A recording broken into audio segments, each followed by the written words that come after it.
नमस्कार, जय हिंद दोस्तों। स्वागत है आपका अपने YouTube channel important MCQ by Sandeep में। दोस्तों DLED 4th सेमेस्टर गणित की तैयारी के क्रम में आज हम आपको 18 प्रश्नों का मॉडल पेपर नंबर 2 देने वाले हैं।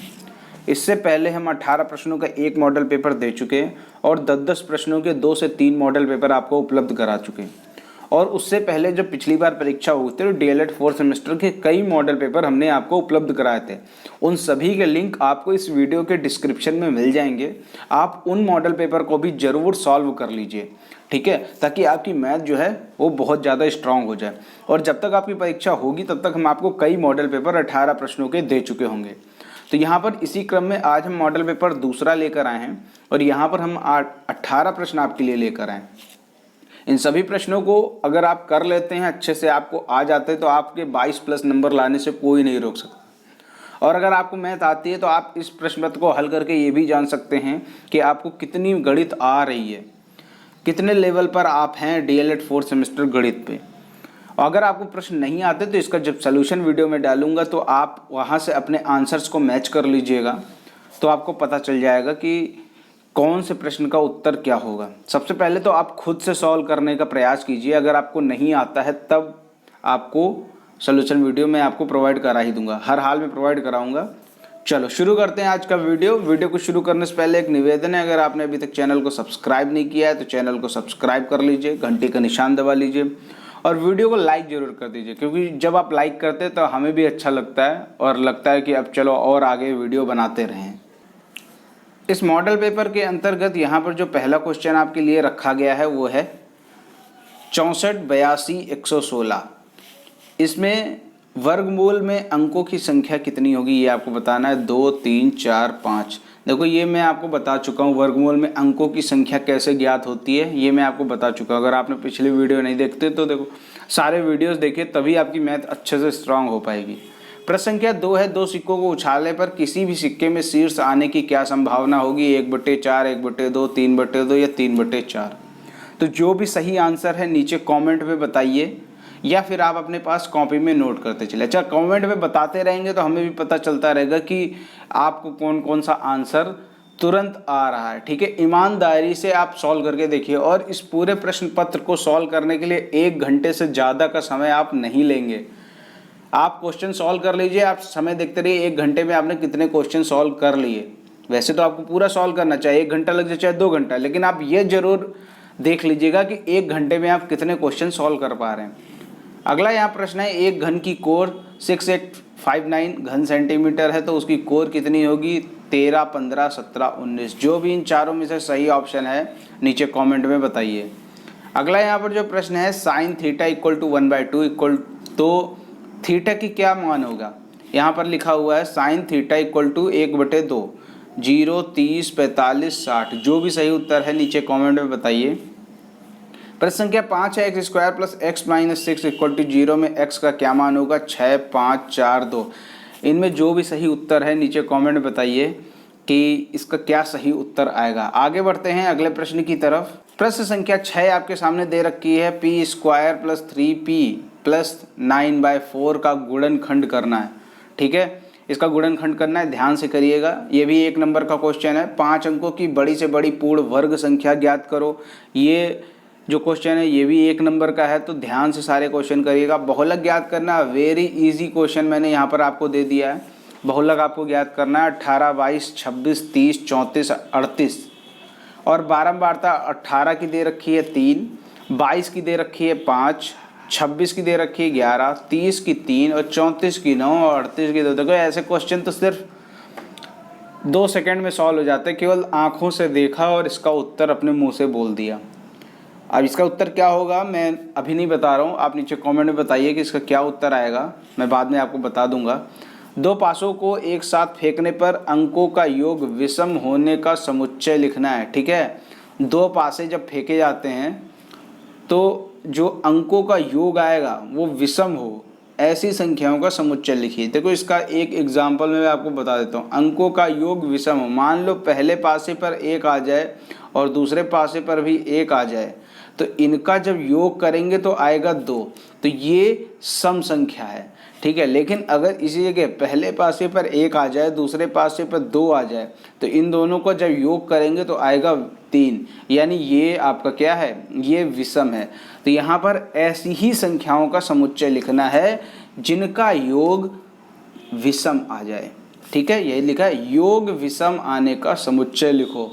ठीक है। एक चीज़ और इसमें मैं एक और हिंट दे देता हूँ, इसके जो कुल समुच्चय आएंगे वो करीबन आएंगे 18। ठीक, 18 आएंगे कुल समुच्चय। अब कौन कौन से वो समुच्चय हैं ये आपको अपने आप कॉपी में नोट कर लेना, और जब मैं वीडियो सोल्यूशन वाला दूंगा तो आप वहाँ से मैच कर लेना।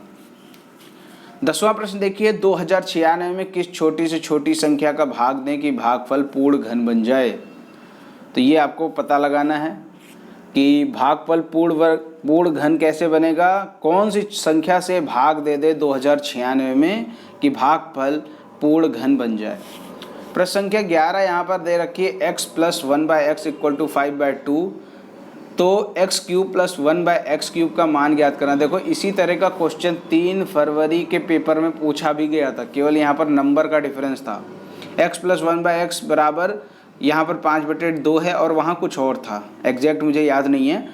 और यहाँ पर पूछा गया x³ + 1/x³, तो वहाँ पर भी यही पूछा गया था, x³ + 1/x³ का मान ज्ञात करो। 3 फरवरी को जो 4th सेमेस्टर का पेपर हुआ था, 3 फरवरी 2021, देखो उसका भी सोल्यूशन का वीडियो अगर आपको चाहिए, मतलब 3 फरवरी को जो पेपर हुआ 4th सेमेस्टर का, अगर वो भी आप चाहते हैं कि उसका भी सलूशन मैं आपको उपलब्ध करा दूं, तो नीचे कमेंट बॉक्स में तुरंत बताइए कि 3 फरवरी वाले पेपर का सलूशन वीडियो अपलोड कीजिए, तो मैं उसका भी वीडियो आपको दे दूंगा। बढ़ते हैं अब लघुत्तरीय प्रश्नों की तरफ। ये प्रश्न 2 नंबर के होते हैं। 12 से लेकर 18 तक जो भी क्वेश्चन होगा वो 2 नंबर का होगा, इसीलिए यहाँ पर इनके प्रश्नों का स्तर, जो कठिनाई स्तर है वो बढ़ जाता है। एंगल PRT बराबर 40, तो एंगल PQR की माप क्या होगी। देखो PRT, सॉरी यहाँ पर गलत ये लिख गया, PRT नहीं होना चाहिए, ये होना चाहिए RPT। ये आप थोड़ा मैनेज कर लीजिएगा, जल्दबाजी में गलत हो गया। एंगल RPT यानी ये वाले एंगल की बात हो रही है, ये कितना है, 40। ठीक है, RPT जो है वो 40 है, तो आपको PQR बताना है। PQR मतलब ये वाला एंगल बताना है। ये वाला एंगल कितना होगा ये नीचे कमेंट बॉक्स में बताइए, अपने आप सॉल्व कर लीजिए कॉपी में और फिर नीचे कमेंट में उत्तर बताइए। RPT 140 है, तो एंगल PQR कितना होगा। आगे बढ़ते हैं अगले प्रश्न की तरफ। प्रश्न संख्या 13 है, मध्यिका ज्ञात करनी। पद दे रखे हैं बारंबार, पद दे रखे हैं 10, 12, 14, 16, 18। बारंबारता दे रखी 4, 8, 12, 6, 10। मध्यिका से संबंधित क्वेश्चन ढेर सारे मैं करा चुका हूँ, अगर आपने ध्यान नहीं दिया तो उन पे ध्यान जरूर दें, क्योंकि मध्यिका का लगभग 3 नंबर के प्रश्न जरूर आते हैं। तो यहाँ पर मध्यिका समझना बहुत जरूरी है। मध्यिका और बहुलक, इन दोनों टॉपिक से 3 नंबर के, मतलब है तो एक ही टॉपिक, सांख्यिकी का ही ये दोनों है, मध्यिका और बहुलक, और इनसे 3 नंबर का हर बार पूछा जाता है। तो ये इस पर ध्यान जरूर दीजिए, इसको इग्नोर करने का प्रयास ना करें। प्रश्न संख्या 14 यहाँ पर देख लीजिए, सिद्ध कीजिए tan 90 = tan 30 + tan 60 upon 1 - tan 30 × tan 60। यहाँ पर आपको प्रूव करना है, यानी tan 90 की वैल्यू रखिए और इन सभी की वैल्यू रखिए। देखिए ये दोनों बराबर हो रहे हैं या नहीं, यानी LHS = RHS होना चाहिए। लेफ्ट हैंड साइड पे जो है वो राइट हैंड साइड पर जो है उसके बराबर होना चाहिए। आगे देखते हैं। प्रश्न संख्या 15 है, एक वृत्ताकार थाली का व्यास 28 सेंटीमीटर है। उस वृत्ताकार तस्तरी का व्यास ज्ञात कीजिए जिसका क्षेत्रफल इसका आधा हो।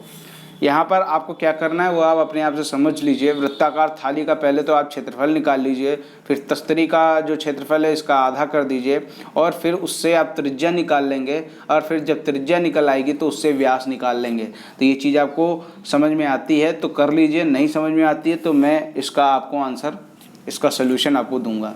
28 सेंटीमीटर भुजा का एक वर्ग है, भुजाओं को स्पर्श करता हुआ एक वृत्त बना हुआ है। वृत्ताकार क्षेत्र का क्षेत्रफल ज्ञात करो। यहाँ पर साफ साफ आप देख सकते हैं एक तरीके से चक्रीय चतुर्भुज बना हुआ है, सॉरी चक्रीय चतुर्भुज नहीं बना, चक्रीय चतुर्भुज तो अंदर बनता है, ठीक है, वो अंदर बनता है।